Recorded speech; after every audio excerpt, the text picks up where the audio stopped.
কতগুলো বছর পর আজ আবার শিলনোড়াতে নিম হলুদ বাটছি। তো চলো আজকের ভিডিওটা এখান থেকে স্টার্ট করি। Hello everyone, welcome back to my another blog. আজকে ছিল অশোক ষষ্ঠী, মানে পয়লা বৈশাখ। আর মা এখানে আমাকে কিছু একটা খেতে দিয়েছে, জানি না, মা বললো এক টোকে কিন্তু খেয়ে নিবি যেন একদম দাঁতে না লাগে। তো আমিও মার কথা শুনে খেয়ে নিলাম। এবার খাওয়ার পরে কি এক্সপিরিয়েন্স চলে তোমাদের সাথে শেয়ার করি। এটা আমার প্রথম বছরের এক্সপিরিয়েন্স ছিল অশোক ষষ্ঠীর। তো মা কি দিল, অশোক ফুল আর সর্ষে না কি চাল না ভগবান জানে কিছু একটা ছিল, আমি অত খেয়াল করিনি। মা দিল আর টক দই দিয়ে দিল, বললো এটাকে চেটে খেতে হবে, দাঁতে লাগানো যাবে না। তো তাই খেলাম, খেয়ে আমার গলায় আটকে গিয়েছে। আমার গলায় আটকে গেছে, একেবারে চেটে খেয়ে নিবি, দাঁতে যেন না লাগার, একবারেই খাবি।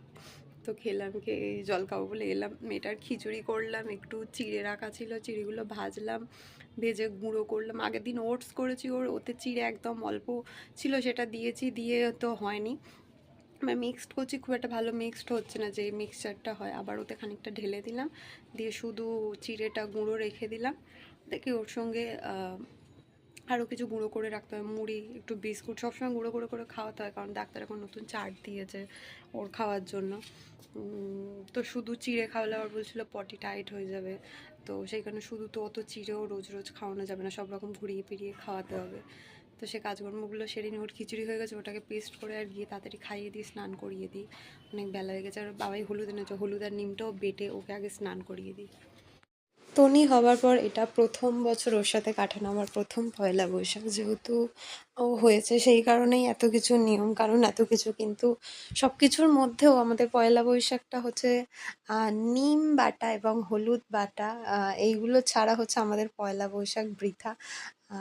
প্রত্যেকটা বাঙালির বাড়িতেই নিয়ম রয়েছে, বাট কিছু পার্টিকুলার মানুষ রয়েছে যাদের বাড়িতে এই নিয়মটা রয়েছে। আমি বেশ কয়েক বছর হচ্ছে জেনেছি যে কিছু মানুষের বাড়ি এই নিয়মটা নেই। আমি যখন স্টেটাসে হলুদ বা নিম বাটা দিই, তখন আমাকে জিজ্ঞাসা করে, আচ্ছা দিদি এটার কি হবে, বা আচ্ছা এটার কি কাজ।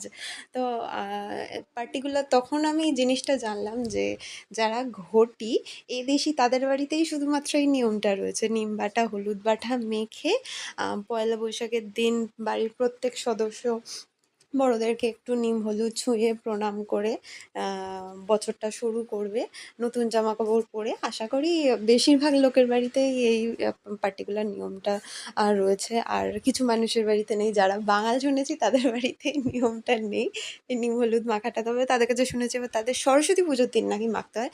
আমি জানি না, যে যতটুকুনি জানি, একটা দিদি আমায় বলেছিল, ততটুকুনি জাস্ট বললাম। আর আমার তো নিম বাটা হয়ে গেছে, তোমাদের সাথে বক বক করতে করতে দেখতেই পাচ্ছ। আর এবারে শুধু হলুদটা কোটা রয়েছে, হলুদটা বেটে নিলে আমার হয়ে যাবে। তারপরে আমি স্নান করিয়ে দেবো তনিকে। ওকে যেহেতু আগে সকাল সকাল স্নান করাতে হবে, সেই কারণে সকাল সকাল নিম হলুদটা আগে ঘুম থেকে উঠে ওকে খাইয়ে দেয়, ওর খাবার দাবার রেডি করে সকাল সকাল নিম হলুদ বাটতে বসে গিয়েছি। একটা বাচ্চা থাকলে মানে কত না তার পিছনে ছোটাছুটি দায়িত্ব, ছোটাছুটি কাজকর্ম, ছুটে ছুটে কাজ শেষ হবে না। আর এত ছোটাছুটি বলতে বলতে পুরো ছোটাছুটি হয়ে গেছে পুরো ভিডিওটার মধ্যে, ভয়েস ওভারের মধ্যে। আমার হলুদ বাটাও প্রায় হয়ে এসেছে। আর এবারে থালাতে তাড়াতাড়ি তুলে তাহলে নিয়ে মেয়েটাকে তাড়াতাড়ি স্নান করতে যাই, না তো অনেক বেলা হয়ে যাবে। চলো, আমার নিম হলুদ বাটা কমপ্লিট। এবার গিয়ে মেয়েটাকে খাওয়াবো, খাইয়ে তারপরে ওকে নিম হলুদ মাখিয়ে স্নান করে দেবো। বছর পর পুরো আমি নিম হলুদ বাটলাম, তাও আবার শিলেতে মানে বাটতে গিয়ে তো দম বেরিয়ে গিয়েছে পুরো। উফ, অনেক বছর পর শিলনোড়ায় বাটলাম, বাটতে গিয়ে পুরো হালাত খারাপ হয়ে গিয়েছে। গিয়ে খিচুড়িটা তাড়াতাড়ি পেস্ট করি, খিচুড়িটা গিয়ে তাড়াতাড়ি পেস্ট করে মেয়েটাকে খাইয়ে দিই। এগুলো এখানে থাক, সব এসে পরে তুলবো। বাবা বাবা গরম।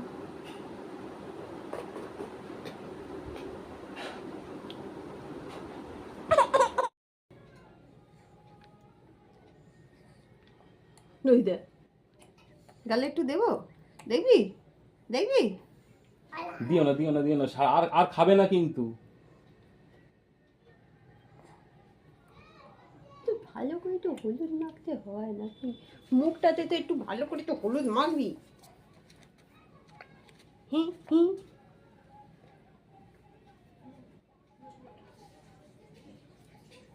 তুমি আমায় মাখিয়ে দেবে, তুমি আমায় মাখিয়ে দেবে, আমি মাখিয়ে দেবে তো। পৌলমি বললো হলুদ নিম পাতা আছে, আমি বললাম ওখানে রয়েছে নিয়ে যা। একে দেখছি যেরাম কাজ সেরাম, মা বলছে এইটুকুনি নিয়ে গেছে নাকি, এইটুকুনি ও কোথায় মাখবে? পৌলমি কি আছে? না মাখো। মাখতে হয় মা।